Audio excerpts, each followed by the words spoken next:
Detroit basketball. Alright, Pistons fans, so in today's video, we have to talk about the game against the Golden State Warriors. The Pistons lose 105-102. The Golden State Warriors tonight without Stephen Curry, without Draymond Green. The Pistons take the L to those guys. And before I get into the rest of the video, please make sure you guys like this video. Today's like goal will be 115 likes. So this game, very, very exciting, man, especially towards the end. There was one point in this game where I thought it was kind of going to be a blowout, but the Pistons kept on fighting. They got it back towards the end, and there's just a lot to talk about. So I'm just going to start off with the fourth quarter because that's what I just watched and just saw, and then later in the video I'm going to start talking about the first, second, and third quarter. But first off, let's get right to the end of the game. So towards the end of the game, Cade Cunningham decided to take the assignment of Jordan Poole, who was hot the entire game. He finished with 32 points in the night. So Cade Cunningham went at Jordan Poole, forced a turnover on Poole, stole the ball from him, and then Jordan Poole fouled Cade Cunningham. Cade Cunningham was clutch, went to the free throw line, made both of his free throws, and then a few plays later, Cade Cunningham got a block on Andrew Wiggins. So in the clutch tonight for us, not necessarily offensively because, well, actually we'll get into that later in the video because of Dwayne Casey, but defensively tonight for us, Cade Cunningham was clutch. The steal on Poole and the block on Andrew Wiggins. What a clutch defensive game from Cade Cunningham. In that quarter as well, Saddiq Bey, he had a basket interference play where he tried to tip the ball back in and it was too early and it became basket interference, which is unfortunate. You know, that's one of those things where it's a split second type of play and it's really hard to, you know, as a player have the instinct to not do that. So it was unfortunate, and I'm not going to get too hard on Saddiq Bey. He had a rough night overall. Now let's get to that final play of the game. I did not like it at all. The Pistons decided to take a timeout, and Dwayne Casey decided out of that timeout to go with Jeremy Grant, and Jeremy Grant just drove the ball inside, and I just did not like that decision. Me personally, I think it should have been Cade with the ball in his hands, especially late in the game. I would prefer someone to have the ball in their hands who can create a shot for himself and shoot from the perimeter. And that's what Cade Cunningham is, especially with all the clutch plays that he's made in previous games. I would have just loved for it to be Cade in that situation with the ball in his hands. But no, Dwayne Casey decided to go with Jeremy Grant. And then obviously no one could hit a shot towards the end of the game. The Warriors played really good defense at the very, very end. And we just lost it, man. So towards the end of the game, I'm not necessarily going to blame Casey. I'm not necessarily going to blame any one of the players. Not going to go at Jeremy Grant or anything like that. Just an unfortunate situation. I wish Cade would have had the ball in his hands. Now let's actually talk about the rest of the game, okay? So I guess we're going to keep talking about Cade Cunningham. Cade Cunningham tonight finished with 19 points, 6 rebounds, and 6 assists. So Cade continuing to be more consistent with his scoring. Obviously he had a slow start, but in these recent games, Cade Cunningham has just been lights on in terms of scoring the ball for us. And in the rookie rankings, he's been slowly but surely climbing the list. Currently he's ranked at 5, but I do expect when they update the list, he may be a number 3 man. Cade just has to continue to be consistent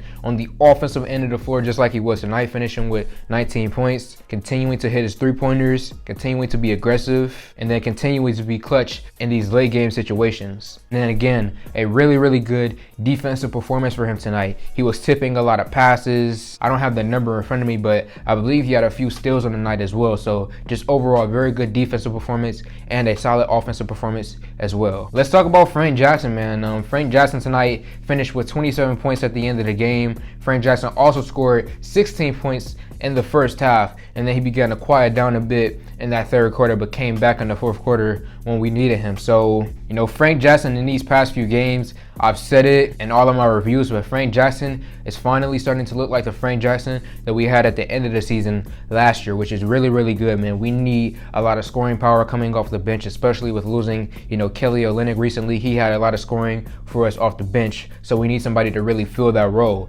And thankfully, Frank Jackson is starting to step up and really score the ball.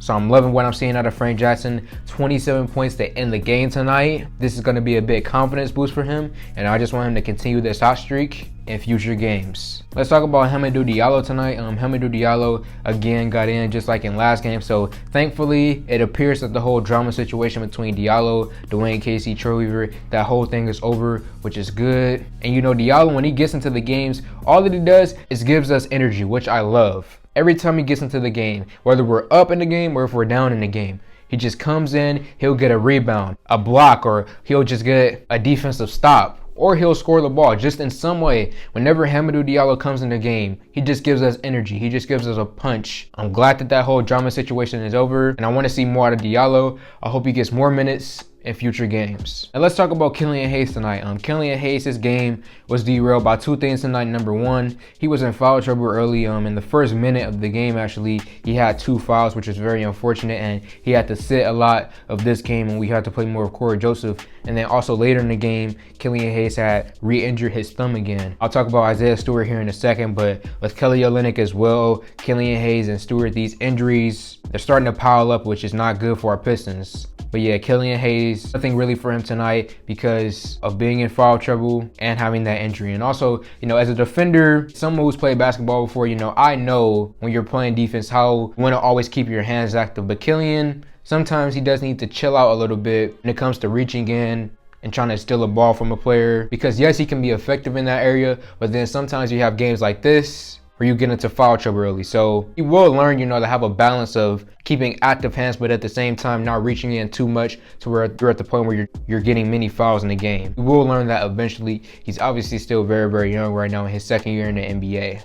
Now let's talk about Isaiah Stewart, man. Isaiah Stewart in that third quarter went down with an injury, which was scary, man. And honestly, my heart began to drop as soon as I seen that. It made me start to wish that we still had Jahlil Okafor, man. It's kind of crazy when you think about like this team a year ago, how we had so many bigs on this team. We had Okafor, we had Mason Plumlee, we had Isaiah Stewart. Like we had so many bigs on this team. And now, Trey Lyles next game is probably going to end up being our starting center, which is crazy. So it's really wild to see the contrast between last year and this year's team, with our big man situation. And with Isaiah Stewart going down, just very, very unfortunate. You never want to see that. I hope that it's nothing long term. I hope that he can bounce back from this and be healthy again. But as of right now, just sending all of my hope and love, to Isaiah Stewart right now. I hope he gets healthy really, really soon. And it's going to be dangerous in these next games, man, especially if Trey Lyles is going to be the starting center. That is worrisome. And then in this game, which is something that I actually was happy about, was that Luka Garza got the check in